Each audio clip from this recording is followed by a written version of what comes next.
Keep watching and you'll find out what awesome books that I have to show you guys.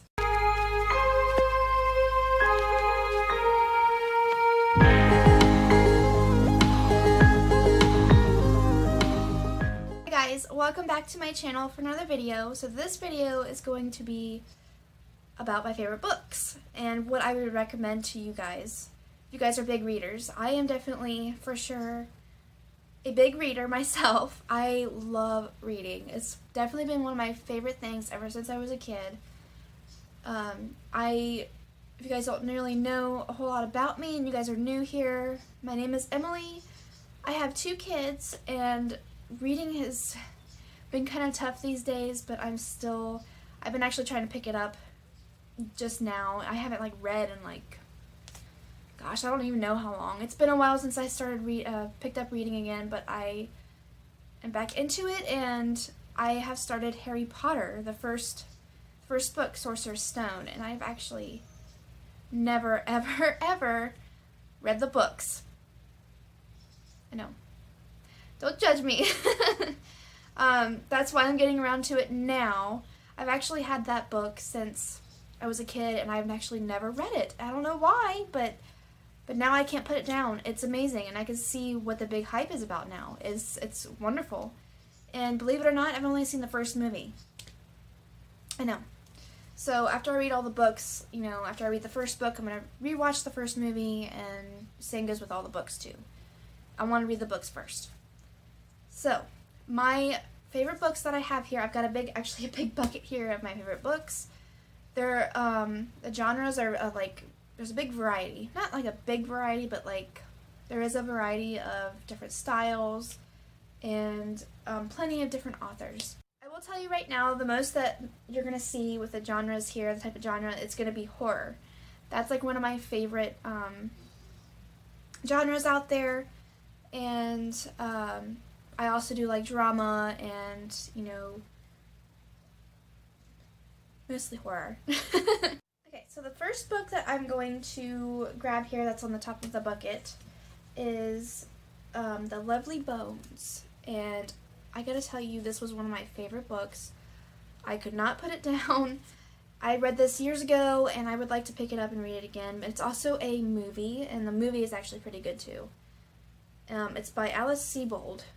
And before I even start even further, if I pronounce an author's name wrong, I apologize, because that's probably going to happen.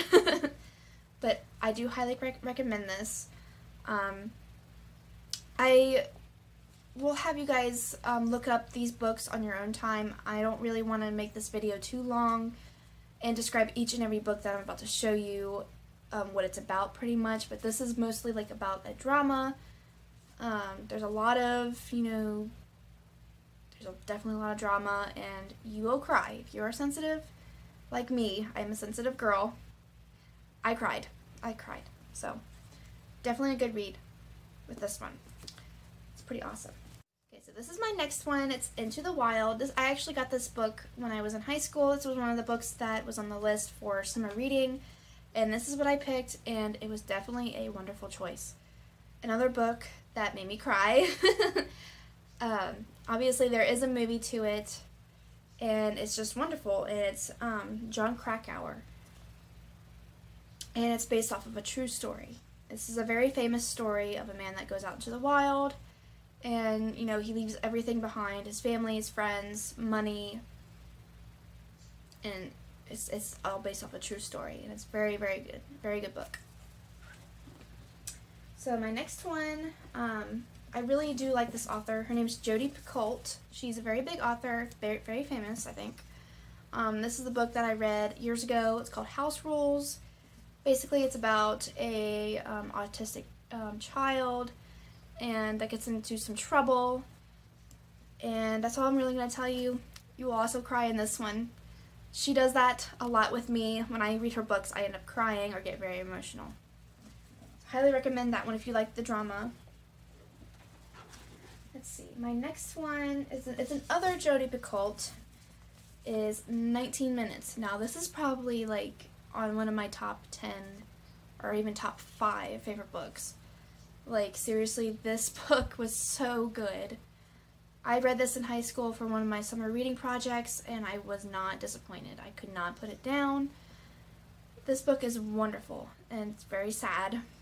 I did cry. I'm probably going to say that about every book almost, but it is wonderful. Definitely look into it. It's about a school shooting, which is it's very sad and very dramatic. But if you're into drama and stuff like that, I highly recommend Jodi Picoult. She is wonderful. She's a wonderful author. Now, to change things up a little bit, I'm going to, I will try this one. Girl in Translation. This is the one that I picked for my summer reading in college, and I really do like this book. It's probably not in my top 5, but I really did like this book. It's by Jean Kwok? I'm sorry, I don't know. But I can't remember a whole lot about the book, honestly, because it's been years since I read it. But I do remember it being very good. I think it's about a little girl from, like, Asia, and she comes to America and, you know, starts going to school and stuff. It's just about going to school and adjusting to being in America and stuff. So it's a very, very good book. I don't remember a whole lot about it, but I do remember loving it, and I wasn't disappointed with it. That is another drama. It looks like the next few things in here, here, we'll start with this one. To Kill a Mockingbird. That's obviously one that all of you guys probably have heard of. I read this in high school. It's Harper Lee. I would like to read this again in the near future because it's been, probably 7 years since I've read the book. But I do remember it being very good, and I ended up buying it, my own copy, to hopefully read someday. I've actually never opened this copy yet, but I would like to in the future. And it looks like the rest of my books here are...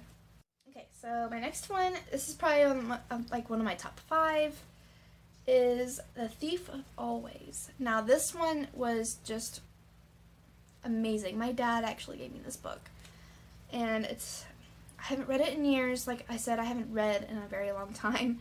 The author is Clive Barker. I don't know if you guys can see it very well, but it's Clive Barker. One of my favorite authors, by the way.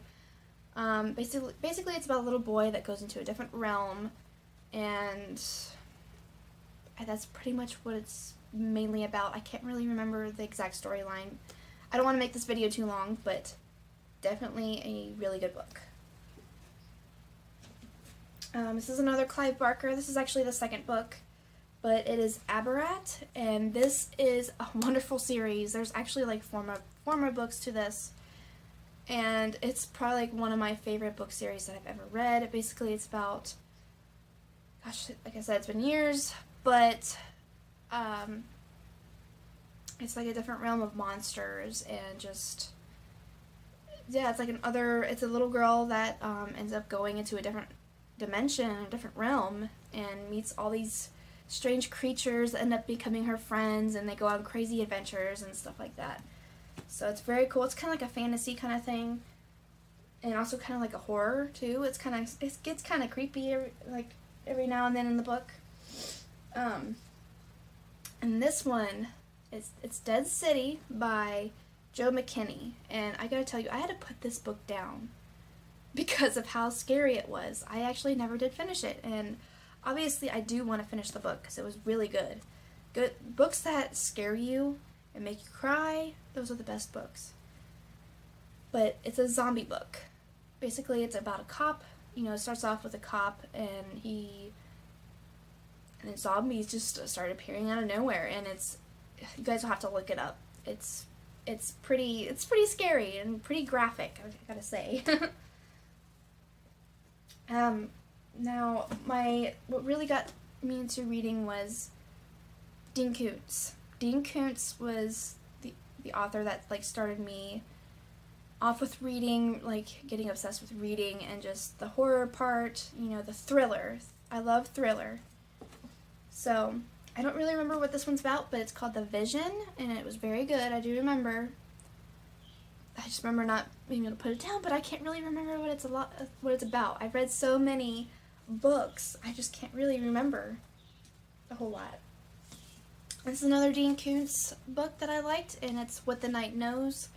Again, like, this is a very spooky one. I remember going through this book, and I think there's even, yeah, like, there's even corners of the page where I'm sitting there reading it, and I'm sitting there, like, fidgeting with the corner of the page because of how freaked out and spooked I was. Like, this is one of my favorite books, honestly. What the Night Knows. It's about a bunch of ghosts, not a bunch of ghosts, but it's a ghost story, pretty much. Like, I'm making a pile right next to me. I obviously didn't finish this one, but it's The Count of Monte Cristo. This one's a classic. I never finished it, but I know, yeah, see, I'm like, that's how far I am into it, and I haven't picked it up in a while. But it was very, very good. I highly recommend the movie too, but definitely read the book first and then watch the movie. Let's see. And here's another Dean Koontz. It's Velocity, and also a very good one. Let's see. I do have a couple Stephen Kings in here. But I'm going to switch over to a different genre for a minute. Arthur C. Clarke. He is awesome, and it's like a science fiction kind of story. He's based off of like science fiction pretty much. He's the one that created the 2001 Space Odyssey, so he's very famous for that, and he's also a scientist as well. But one of my favorite series that he made was the Rama series. Basically, as you can see like on the cover here, it's a spacecraft with this unknown object, like alien object, that's just floating in space, and basically a crew goes out and explores the object, and it turns out to be something really crazy. I don't want to spoil it for you guys, but if you guys are into science fiction, I would highly recommend Arthur C. Clarke, Rama. And there's 3 or 4 other books that tag along with that series. And here's another Arthur C. Clarke. It's Hammer of God. This is basically about an alien kind of story, like science fiction again. Basically an alien spacecraft is just kind of floating in the Earth's atmosphere for years, and humans are like freaking out about it, and they don't know what's going on, but they stay in the atmosphere for like 40-something years, and you should read to find out what happens next. And here is a Stephen King book, and this is Bag of Bones. Wonderful, wonderful, wonderful read. I mean, it's awesome. As you can see, I wore it out pretty good. I couldn't put it down. It was really good. It was basically a story about like a haunting kind of, and it's also like got some drama into it. I mean, it's Stephen King, guys. What do you expect? You know, you get some pretty good stuff with Stephen King. And obviously, Stephen King Cujo, really liked it, and I liked it much better than the movie. I don't want to spoil the ending for you, but the ending is very different than the movie. I would definitely check into that. And my last one that I have in here is Bill Nye the Science Guy. Undeniable. Now, this book is absolutely wonderful. I mean, it's just amazing. I love Bill Nye. He's such an awesome guy, and I've looked up to him ever since I was little. So, definitely recommend if you're into the science, like, sciencey type. So yeah, I think that's all I've got here. I've got a lot of books that I showed you guys. So that is all I have for you guys. I hope I helped you guys with an idea of some books that you guys can possibly read in the future. And like I said, you guys, I love reading. These books were wonderful. Gosh, highly recommend these. Share with your friends too. Look them up on your own time, and let me know which one you guys will pick if you guys are interested in any of these books. I definitely want some feedback from you guys. I love to hear from you all. So if you guys like this video, give this video a thumbs up, and subscribe if you want to see more. And yeah, that's all I've got for you guys. I love you all. Bye-bye.